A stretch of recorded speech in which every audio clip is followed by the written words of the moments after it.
कि कौन व्यक्ति इस पृथ्वी पर सबसे उत्तम है। बोले वह व्यक्ति उत्तम नहीं जो खूब धन कमा ले, वह व्यक्ति श्रेष्ठ नहीं जो खूब पद प्रतिष्ठा पाले, वह व्यक्ति श्रेष्ठ नहीं जिसका बड़ा वैभव हो। तो श्रेष्ठ किसे कहा गया? बोले श्रेष्ठ उस व्यक्ति को कहा गया जिसके द्वारा लोग सन्मार्ग पे चलने लगे। क्यों? तो एक उदाहरण दिया गया कि पिबन्ति नद्या स्वयमेव नाभ्या स्वयं न खादान्ति फलानि वृक्ष अम्बोधरो वर्षति नात्महेतो परोपकाराय सतं विभूतया। पिबन्ति नद्या स्वयमेव नाभ्या। आप लोगों में किसी ने कभी यह देखा कि कोई तालाब अपना पानी पीता है? कोई तालाब, कोई कुआं, कोई नदी अपना जल नहीं पीता। क्या होता है? बोले नदी का पानी नाली के माध्यम से हमारे खेतों में आता है और बदले में अन्न उगता है जिससे हम लोग उसको पा करके पले बड़े होते हैं। स्वयं न खादान्ति फलानि वृक्ष। किसी आम के पेड़ को किसी ने फल खाते नहीं देखा होगा। क्यों? बोले बदले में हम उस आम के पेड़ में एक लोटा जल भी नहीं देते हैं। और छोटे छोटे बच्चे तो जाकर के पत्थर भी चलाते हैं, लेकिन बदले में वह आम का पेड़ कुछ पत्थर के बजाय पत्थर नहीं चलाता, वो तो अपना सुंदर सुंदर फल ही प्रदान करता है। ये जो अंबर है, आकाश है, ये हमको वर्षा देते हैं। क्यों? बोले परोपकाराय सतं विभूतया। जो व्यक्ति दूसरे के ऊपर परोपकार करता है वह कुछ लेता नहीं है अपितु दे देता है, उसी को परोपकारी कहा जाता है। तो श्री सूत जी महाराज ने कहा, हे शौनकादि ऋषियों, आप परोपकार कर रहे हैं।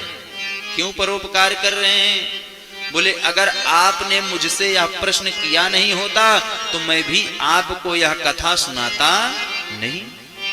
जैसे हमारे माता जी और पंडित जी के मन में यह संकल्प नहीं होता तो ये कथा का आयोजन नहीं होता, और कथा का आयोजन नहीं होता तो यह कथा भी नहीं होती। तो मन के अंदर ये संकल्प उठा तो क्या हुआ? बोले परोपकाराय सतं विभूतयः। अब इसका लाभ ये मिल रहा है कि इनके बदले में कई लोगों को कथा सुनने को प्राप्त हो रही है। तो श्री सूत जी ने कहा, हे शौनकादि ऋषियों, आपकी वजह से अब ये जो दुर्लभ पुराण का ज्ञान मुझको प्राप्त था, जो मेरे गुरुदेव व्यास जी ने मुझको दिया था, अब वही ग्रंथ मैं आपको सुनाऊंगा।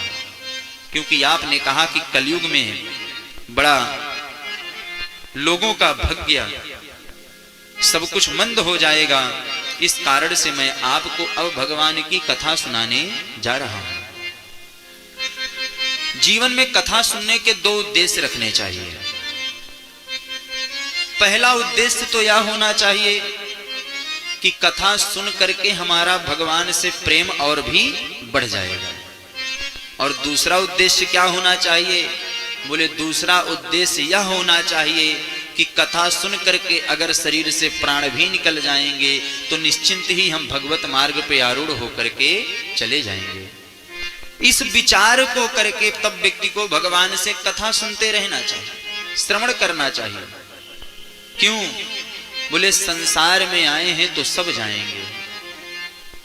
और बड़ा सुंदर बात कहते हैं कि इस संसार में जो कोई आया उन सबको जाना पड़ा, लेकिन जो कुछ करके नहीं गए उनको बाद में पछताना भी पड़ा। लोक में तो लोगों ने बहुत कुछ किया, बहुत बढ़िया साम्राज्य खड़ा कर दिया। लोक के लिए हम दुनिया का सब काम कर रहे हैं, परंतु यदि हमने परलोक के लिए कोई काम ना कर पाए तो फिर वहां जाकर के बड़ा पछताना भी पड़ता है। और आज दुनिया की जो स्थिति है, हमसे ज्यादा तो आप ही लोग जानते होंगे। आज दुनिया में सब दौड़ रहे हैं, लेकिन किसी से पूछो भैया काहे के लिए दौड़ रहे हो तो पता ही नहीं है। पड़ोसी दौड़ रहा है तो हम भी दौड़ रहे हैं। किस उद्देश्य से? बोले जीवन में सफलता मिल जाए, जीवन में कुछ मिल जाए, उस उद्देश्य से सब दौड़ रहे हैं। एक दृष्टांत से समझिए, किसी के घर में एक चोर गया और वह चोरी करके भागने लगा, और जिसके घर में चोरी करके वह चोर भागने लगा, वह जो मालिक था वो ओलंपिक में दौड़ता था। अब उसने देखा कि ये चोर मुझसे तेजी से भाग रहा है, तो उसने सोचा ये तो मेरी बदनामी कर रहा है। तो उसने क्या किया, बोले उस मालिक ने क्या किया, बोले चोर से तेज दौड़ना शुरू कर दिया कि मैं इसको पीछे कर दूं। और दौड़ते दौड़ते आगे निकल गया, चोर पीछे से भाग गया। वही स्थिति हम सब की है। दौड़ सब रहे हैं, लेकिन किसके पीछे दौड़ रहे हैं बोले कुछ पता नहीं है, बस दौड़ते चले जा रहे हैं, चले जा रहे हैं कि ये मिल जाए वो मिल जाए। लेकिन भगवान ने जिस चीज के लिए भेजा कि जाओ सुख सुविधा पूरी लो, इसमें कोई मनाही नहीं है। खूब बढ़िया से आनंद करो, जीवन में भगवान धन दे तो उसका सुख वैभव प्राप्त करो, लेकिन साथ ही साथ तुम धर्म का भी अनुसरण करो। लेकिन हम लोगों के साथ एक समस्या है। क्या समस्या है, बोले भैया धन आता है तो सब कुछ आ जाता है, लेकिन भगवान से दूरियां बढ़ने लगती है।